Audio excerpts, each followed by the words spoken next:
Today marks 1 week since suicide bombers blew themselves up at the airport and a metro station in Brussels, killing 32 and injuring hundreds more. Nearly 100 people are still in the hospital. 4 Americans are dead, more than a dozen injured. Meanwhile, only 3 people are being held on terrorism-related charges as police conduct raids throughout the city, looking for at least one outstanding suspect whose explosives failed to blow up. Simone Rosario was on the ground in Brussels all last week, and she joins us here tonight.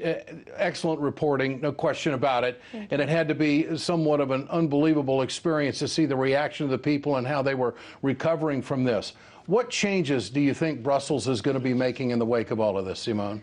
Well, Brussels and the officials are facing a lot of criticism, obviously, with how they let these guys not only slip through their fingertips, but also live among their people and plan out these attacks.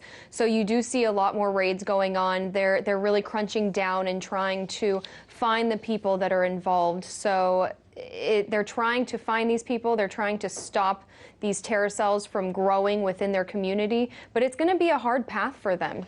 Is Brussels going to change its security? We hear so much about the lack of border security as opposed to here in the United States and Canada. What might change? What do you think will happen there? That would be beyond Brussels, and that would be up to the European Union in general. I mean, we did a piece driving through the borders, and there was zero security going into Belgium. There was security leaving Belgium into France. So that's a conversation that a lot of people are having.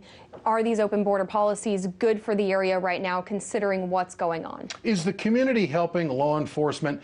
There have been conversations about how the community, in a sense, has somewhat of an appeal to ISIS, and that ISIS is making inroads with neighbors to the point where they won't help out security forces. What about that? You know, they're recruiting in Brussels. They're actually doing this push as of a couple of days ago, reaching out to teenagers, doing mass recruiting for younger people in Brussels. It's really terrible to hear about how ISIS is connecting to vulnerable communities within Brussels. But in neighborhoods where they've been able to be housed, there are people, yes, that are not telling authorities what's going on, that are putting their head down or helping hide these people. And other people in those neighborhoods know that that's happening, and they don't like that it's happening, and they're concerned that their own neighbors are not saying anything. And it's almost, you get a sense they're afraid to speak up. I don't know. You don't know. You know, there's a challenge there because, you know, people on the ground there, they don't want to racially profile. They don't want to have any sort of profiling whatsoever. But they do find themselves wondering. Okay. Simone Rosario, great reporting. Thanks for joining us tonight.